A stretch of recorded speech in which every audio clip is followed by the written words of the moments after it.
सारी दुनिया न तुम मिल सके, न तुम मिल सके। अब ख्वाब है ना है ख्वाहिशें, खता थी मेरी सनम, चाहा था क्या बोलती, मेरे कुछ कहने से पहले ही उन्होंने सबको बताना शुरू कर दिया। कोई बात नहीं, वो सबा को मशल समझ रहे हैं तो समझने दो। अच्छा है, सबा भी एंजॉय कर रही है, घुल मिल गई है, एंजॉय करने दो उसको।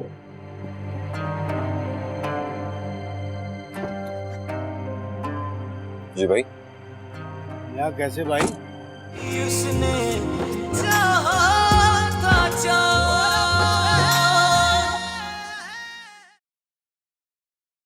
उसने चाहा था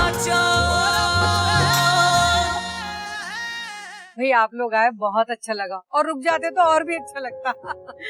तकल्लुफ थोड़ी है, अभी गेस्ट हाउस जा रहे हैं, इंशाल्लाह सुबह जल्दी आ जाएंगे। चले जैसे आपकी मर्जी।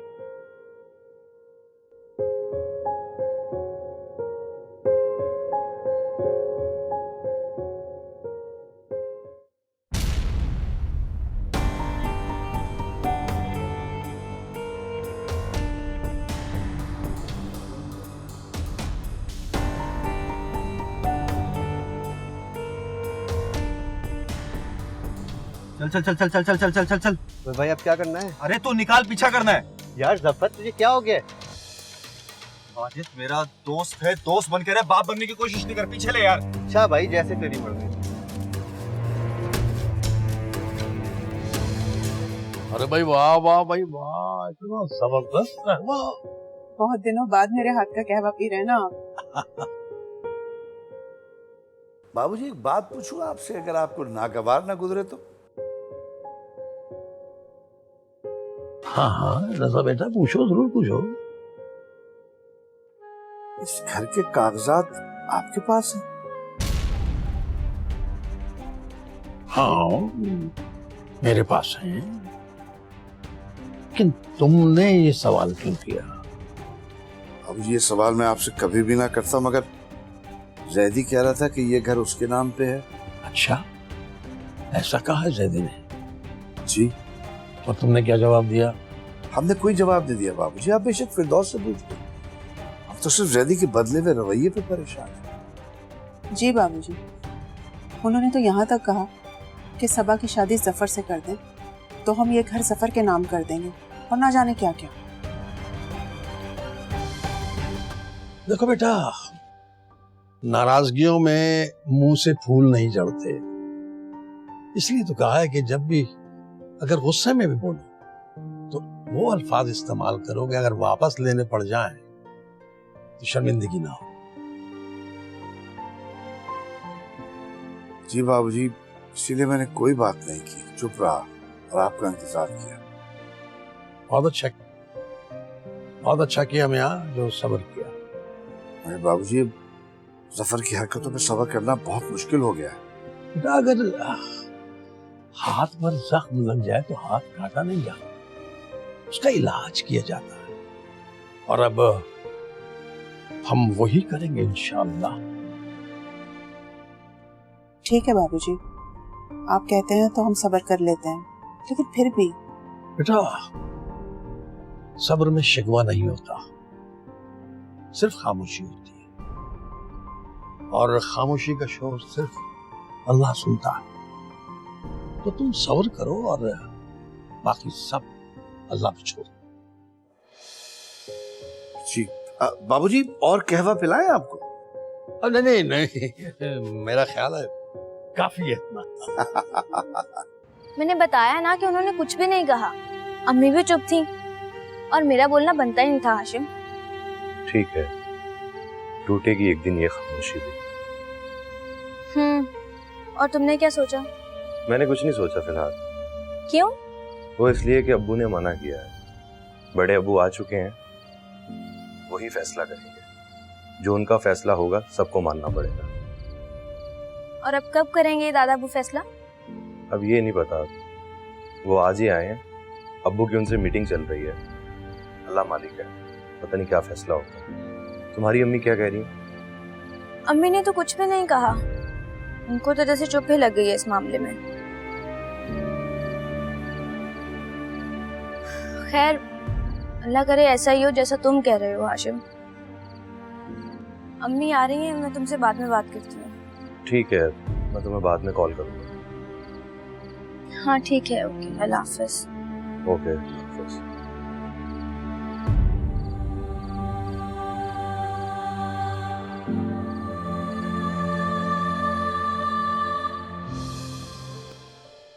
अरे बेटा रजा मियाँ, अब तुम बड़े हो गए हो, हमें अच्छा नहीं लगता कि तुम इस तरह हमारे पैर दबाओ। मुझे बहुत अच्छा लगता है आपके पैर दबाना। यकीन करें, अगर जिंदगी में मुझे कोई सुकून मिलता है ना, तो सिर्फ आपकी खिदमत करने से। बेटा ये तुम्हारे स्टूडेंट देखेंगे तो क्या सोचेंगे कि भाई बेटा इतना बड़ा हो गया है मगर बाप अभी तक गुलामी करवा रहा है इससे है? अरे बाबूजी, मैं तो दुआ करता हूँ कि अल्लाह हर किसी को इस गुलामी का मौका दे।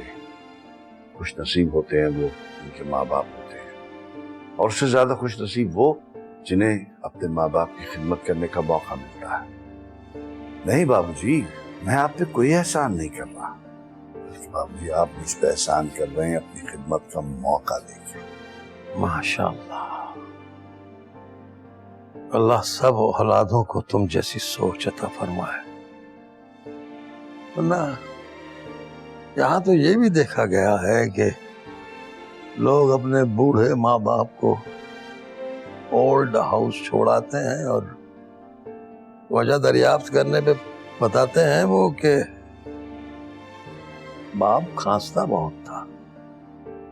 अरे बदनसीब होते हैं वो लोग जिनके पीरो मुर्शिद उनके घर पे होते हैं बाबूजी, और वो दर दर की ठोकरें खाते फिरते हैं, थामते नहीं हैं उनको। जीते रहो बेटा, जीते रहो। अल्लाह तुम्हारी परेशानियों को, तुम्हारी मुश्किलों को दूर करे, तुम्हारे लिए आसानियां पैदा करे। बस बाबूजी, हमें तो आपसे सिर्फ दुआएं चाहिए।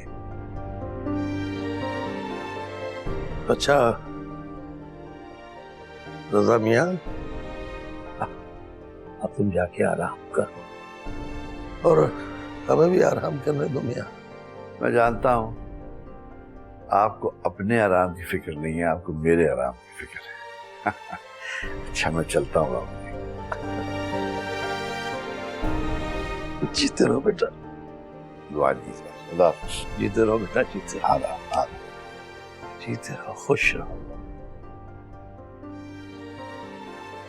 तेरा शुक्र है मालिक, तेरा शुक्र है। बहुत दर्द हो रहा है मेरे। ये देखें, मुझे तो इसका पाँव सूजा हुआ लग रहा है। नहीं नहीं, सूजा हुआ होता तो ये बैठ भी नहीं सकती थी। कुछ नहीं हुआ, बस दर्द बहुत हो रहा है। आप एक काम करें, मुझे कोई गोली दे दें दर्द की, शायद कुछ बेहतर हो जाए। मैं तो कहती हूँ ढोलकी में शिरकत हो गई, सुबह ही वापस कराची चलते हैं, डॉक्टर साहब को दिखाएं। तो मेरे ख्याल में तो बेटा तुम दोनों आराम करो, आराम से सो, कल सुबह देखेंगे, और अगर तुम्हारे दर्द इसी तरह रहा तो फौरन वापस चले जाएंगे।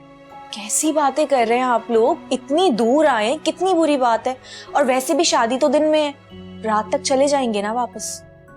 ठीक है, तुम दोनों सो अब, लेकिन ज्यादा दर्द हो तो सबा तुम मुझे बुला लेना। आंटी आप बिल्कुल बेफिक्र हो जाए, मैं हूँ उसके पास।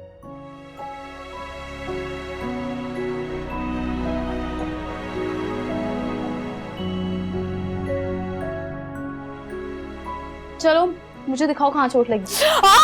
सबा की बच्ची, दर्द हो रहा है मेरे वाकई। वो तो अम्मी के सामने बोल रही थी ताकि चले जाएं वो लोग। अच्छा खैर छोड़ो, ये बताओ मुझे दावत कैसी रही, एंजॉय किया तुमने? दावत तो बहुत अच्छी रही, बहुत मजा आया वहाँ पे, बहुत एंजॉय किया मैंने, लेकिन तुम्हें मिस किया। हाँ वाकई। सब लोग बहुत अच्छे थे, खाना बहुत अच्छा था, बस एक चिक्कू था पीछे ही पड़ गया था यार। वो तो जलेबी खाएंगी, जलेबी खाएंगी, यही पूछा जा रहा था पूरी शादी में। फिर तुमने क्या कहा? ये तो मेहमान नवाजी होती है ना। अच्छा, फिर मौसूफ दरवाजा भी खोल के खड़े थे गाड़ी का। फिर अगर इज्जत करनी है तो अंकल की करे ना, मेरी इज्जत किस खुशी में कर रहा है वो भाई? हंसी आ रही है तुम्हें? वाकई मतलब हंसने वाली बात तो है ना। अलबत्ता तुम्हारी कजन्स के साथ बात करके बहुत अच्छा लगा। तुम्हें पता है कल वो मुझे खेत भी लेके जाएंगी। अच्छा, तो फिर तुम जा रही हो उनके खेत देखने? सोचा तो था मैंने, लेकिन अब मैं नहीं जाऊंगी। क्यों? क्योंकि एक टांग से तुम कितना चलोगी यार? हाँ तो मैं नहीं जा सकती, तुम तो जा सकती हो ना। तुम चली जाना, घूम फिर के आ जाना, ताकि कोई बात न रह जाए ना। मैं आई थी मिशेल के साथ और घूमी रही। राइट, चलो मैं चेंज करके आती हूँ। प्लीज इसको हाथ मत लगाना, तुम मुझे पहले ही दर्द हो रहा है। जालिम दोस्त। उफ। भाभी जो भी बात है आप खुल के बताएं, मेरी तो समझ में कुछ भी नहीं आ रहा। हाशिम के लिए हम जिस लड़की को देखने के लिए गए थे ना, वो कोई और नहीं, जैदी भाई की बेटी। जब सरजमीन पाकिस्तान नजर आई तब हुआ जश्न। उसने चाहा था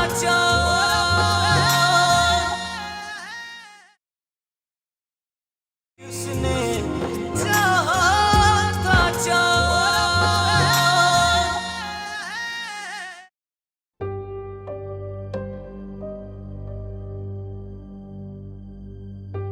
समझ में नहीं आ रहा कि क्या करूं। मेरा जफर अंदर ही अंदर घुला जा रहा है और ये भी बात करने को तैयार नहीं। करूं तो क्या करूं? ऐसा करती हूँ, फिरदौस भाभी से बात करती हूँ। राब्ता खत्म करने से दूरियां बढ़ जाती हैं।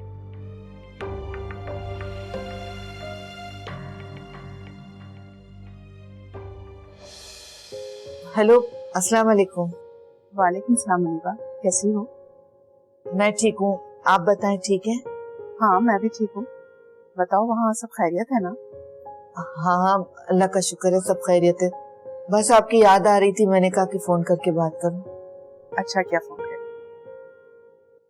और जैदी भाई का बताओ, वो कैसे? हाँ हाँ, अल्लाह का शुक्र है, वो बिल्कुल ठीक है। आप बताइए रजा भाई कैसे? वो भी ठीक है, बाबूजी के साथ मसरूफ है। अच्छा, बाबूजी आ गए? कब? हाँ वो तो कब के आ गए। जैदी भाई ने तुम्हें बताया नहीं? हमने तो उन्हें बता दिया था। हाँ, मेरी उनसे बात नहीं हुई। कब आए बाबूजी? आ जाएंगे। अच्छा अच्छा, तो आपको मालूम है कि हमारी तरफ कब आ रहे हो? ये तो वही बता सकते हैं। फिरदौस भाभी, आपसे एक बात पूछूं अगर आप बुरा न माने तो? हाँ हाँ पूछो। वो आपने कुछ सोचा? किस बारे में? वो जफर और सबा के बारे में। देखो अनीबा, रजा पहले ही बता चुकी है। अब जो उनका फैसला होगा, जो वो चाहेंगे वही होगा। वो तो ठीक है, लेकिन मुझे समझ में नहीं आ रहा कि रजा भाई ऐसा क्यों कर रहे हैं। ऐसा क्या कर रहे हैं? नाराज तो तुम लोग होके बैठ गए, और वो भी छोटी सी बात पे। देखिए भाभी, खुदा के वास्ते आप मेरी बात समझिए। मैं जफर की वजह से बहुत परेशान हूँ। तुम्हें जफर की तरफ से नहीं, जैदी भाई की तरफ से परेशान होना चाहिए। क्या क्या मतलब, आप क्या कहना चाह रही हैं? ये तो तुम अपने मियाँ से पूछो कि वो तुमसे क्या छुपा रहे हैं, बल्कि सालों से क्या छुपाते आ रहे हैं। भाभी जो भी बात है आप खुल के बताएं, मेरी तो समझ में कुछ भी नहीं आ रहा। हाशिम के लिए हम जिस लड़की को देखने के लिए गए थे ना, वो कोई और नहीं, जैदी भाई की बेटी। क्या? ये क्या कह रही हैं आप? सच और हकीकत। अभी मुझे कुछ समझ में नहीं आ रहा, ये कैसे हो सकता है? समझ तो हमारे भी नहीं आ रहा था कि जैदी भाई ने इतनी बड़ी बात इतने सालों तक हम सबसे छुपा के रखी। भाभी मैं अभी फोन बंद कर रही हूँ, बाद में बात करूंगी आपसे। खुदा हाफिज। इसका मतलब है कि सफर जो कह रहा था वो सब सच है। अल्लाह मैं क्या करूं? मैं अब यहाँ नहीं रुकूंगी। अपने भाई के घर जाऊंगी और सबको जाके बता दूंगी कि मैं कहीं नहीं जाऊंगी। मैं अपना घर छोड़ के क्यों जाऊं? पहले जफर से बात करूंगी।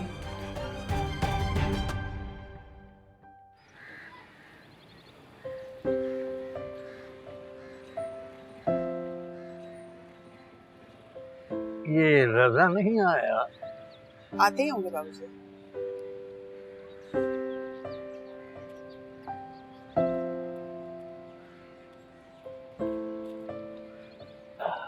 कुछ भी हो जाए, आप अपनी बास्केट में झंडा लगाना नहीं भूलते। बैठो बेटा, हम बताते हैं पाकिस्तान क्या। बैठो।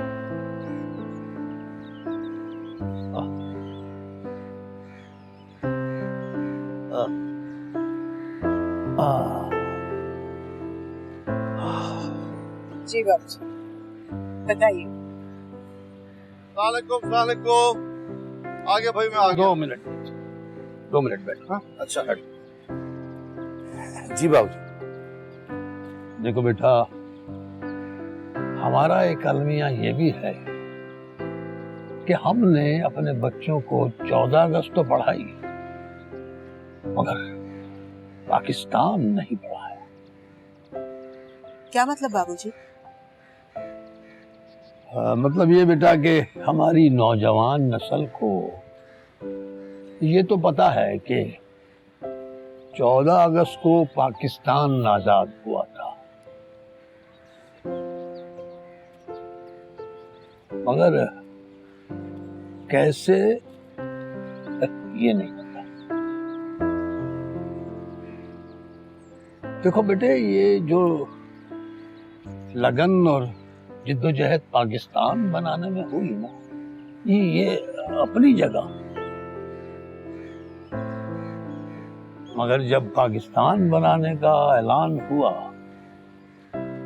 और वहां से यहां आने की बात हुई, उस वक्त भी एक बड़ी जिद्दोजहद और हौसला चाहिए था। अपना सब कुछ, अपना घर बार छोड़ के नए मुल्क को अपना बनाने के लिए।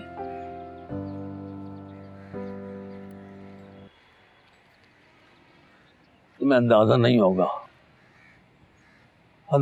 होगा तुम्हें कि एक नए मुल्क को अपना बनाने के लिए कितने अपने छोड़ने पड़ गए वहां।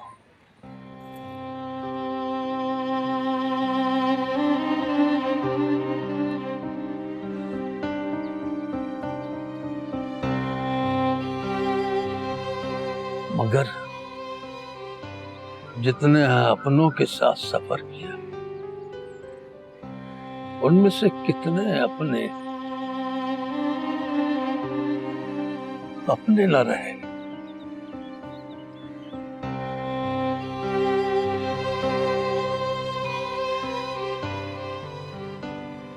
रुखसत हो गए, रास्ते नहीं।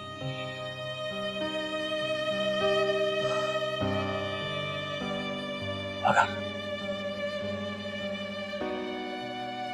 जब सरजमीन पाकिस्तान नजर आई, तब हुआ जश्न।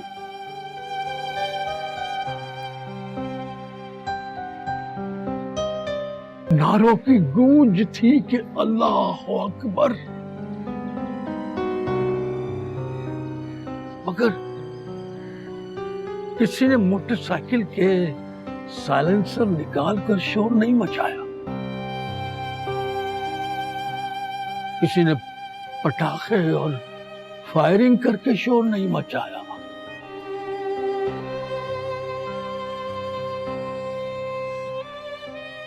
हाँ, शोर मचा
बस बस आज की नस्ल को पाकिस्तान पढ़ाना जरूरी है। पर तुम्हें पता है कि आज 6 सितंबर है, यौम-ए दिफा। आप सही कह रहे हैं बाबूजी। चले बेटा। जी बाबूजी, आइए आइए।